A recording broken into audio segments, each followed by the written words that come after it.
Perkenalkan, nama saya Revi Gusrika, NPM 211434131. Di sini saya akan menjelaskan tentang RPP IPS kelas 2 dan 3. Masuk ke bagian pertama ada A, kompetensi inti, yaitu ada KI1. Itu ada menjalankan dan menghargai ajaran agama yang dianutnya. Masuk ke KI2, memiliki perilaku jujur, disiplin, tanggung jawab, santun, peduli, dan percaya diri, berinteraksi dengan keluarga, teman guru, dan tetangganya. KI3, memahami pengetahuan aktual dengan cara mengamati, mendengar, melihat, membaca, dan bertanya berdasarkan ingin tahu tentang dirinya, makhluk ciptaan dan kegiatannya, dan benda-benda yang dijumpainya di rumah, di sekolah, di tempat main. Masuk ke KI4, menyajikan pengetahuan fakta dalam bahasa yang jelas, sistematis, dan logis, dan karya yang estetis, dalam mencerminkan nilai dan dalam tindakan mencerminkan perilaku bermain berakhlak mulia. Masuk ke kompetensi dan indikator pencapaian kompetensi. Ada muatan belajar, yaitu ada bahasa Indonesia. Kompetensi dasarnya ada 3, menggali perubahan baca dan pengaruhnya terhadap kehidupan manusia yang disajikan dalam bentuk lisan, tulisan, visual, atau eksplorasi lingkungan. Ada 4.3, menyajikan hasil penggalian informasi tentang konsep perubahan cuaca dan pengaruhnya terhadap kehidupan manusia dalam bentuk tulis menggunakan kosakata baku dan kalimat efektif. Indikator pencapaian kompetensinya mengidentifikasi informasi mengenai keadaan cuaca menggunakan kosakata baku mengenai keadaan cuaca dalam kalimat yang efektif, yaitu ada pelajaran kedua ada IPS. Titik 1, mengidentifikasikan karakteristik ruang dan manfaat sumber daya alam untuk kesejahteraan masyarakat dan tingkat kota atau kabupaten sampai tingkat provinsi. Masuk ke 2, menyajikan hasil identifikasi karakteristik ruang dan pemanfaatan sumber daya alam untuk kesejahteraan masyarakat dan tingkat kota atau kabupaten sampai tingkat provinsi. Masuk ke indikator pencapaian kompetensi IPS, mengidentifikasi sumber daya dan pemanfaatan, menyajikan hasil klarifikasi sumber daya alam dan pemanfaatannya dalam bentuk tulisan. Tujuan bahasa Indonesia kelas 3. 1. Dengan membaca teks, siswa dapat mengidentifikasi informasi mengenai keadaan cuaca dengan benar. 2. Dengan menuliskan pokok-pokok informasi dari teks, siswa dapat menggunakan kosakata baku mengenai keadaan cuaca dalam kalimat yang efektif. Masuk ke IPS kelas 4. Setelah mengamati teks visual, siswa mampu menuliskan gagasan pokok dari teks visual yang diamati dengan terperinci. 2. Dengan diskusi dan pemecahan masalah, siswa mampu mengidentifikasi sumber daya alam dan pemanfaatannya dengan tepat. Kita masuk ke materi pembelajarannya. Bahasa Indonesia, membaca cerita tentang keadaan cuaca dan menuliskan pokok informasi terkait cerita yang menggunakan kosakata baku. Kalau yang IPS, mengubah ke dalam bentuk cerita mengenai sumber daya alam Indonesia. Metode pembelajarannya, metodenya itu tanya jawab, diskusi, pengamatan, ceramah, dan refleksi. Pendekatannya itu adalah pendekatan saintifik.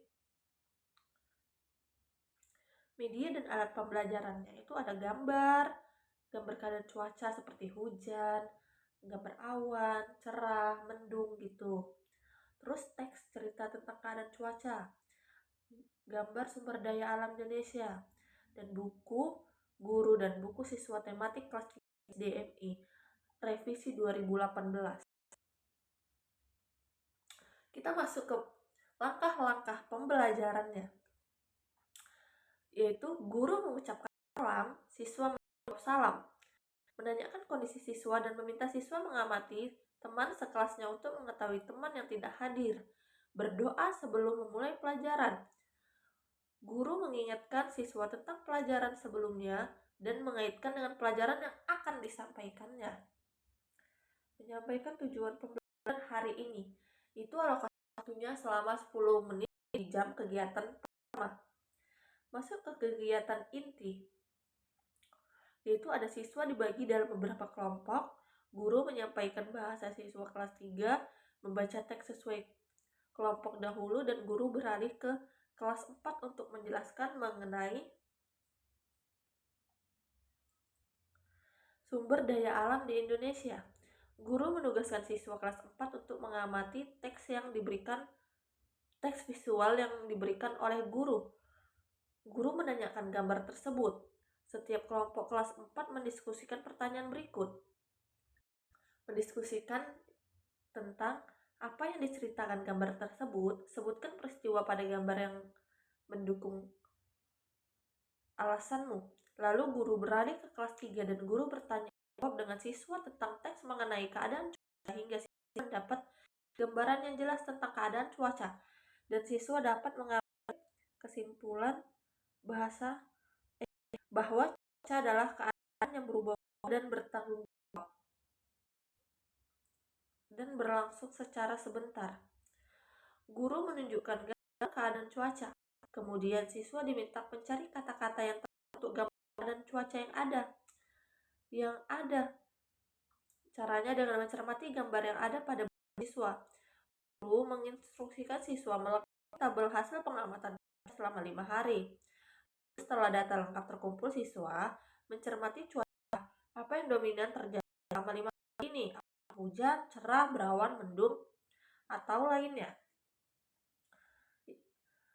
Tugas lain dibagi ayo menulis adalah siswa menuliskan informasi tentang keadaan cuaca. Ini berlangsung dalam alokasi waktu 60 menit.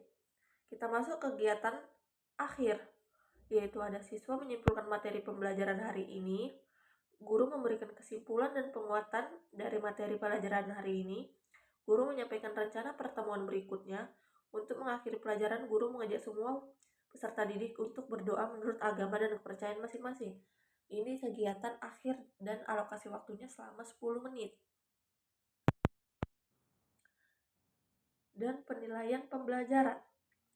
Teknik penilaian, indikator bahasa Indonesia menggunakan kosakata baku mengenai keadaan cuaca dalam kalimat yang efektif. Teknik penilaiannya dengan pensil dan papan tes. Bentuk penilaiannya secara tes tulis. IPS mengidentifikasi menganalisa gambar mengenai sumber daya alam di Indonesia. Teknik penilaiannya pensil dan paper test. Bentuknya tes secara tertulis. Bentuk instrumen penilaian bahasa Indonesia kelas 3. Tugas siswa menemukan dan menuliskan pokok-pokok informasi terkait cerita mengenai keadaan cuaca menggunakan kosakata baku. Dinilai menggunakan rubrik. Sedangkan IPS untuk kelas 4, tugas siswa menemukan dan menuliskan informasi tentang karakteristik benteng alam pantai, dataran rendah dan dataran tinggi dinilai dengan rubrik. Sekian dari saya. Assalamualaikum warahmatullahi wabarakatuh. Terima kasih.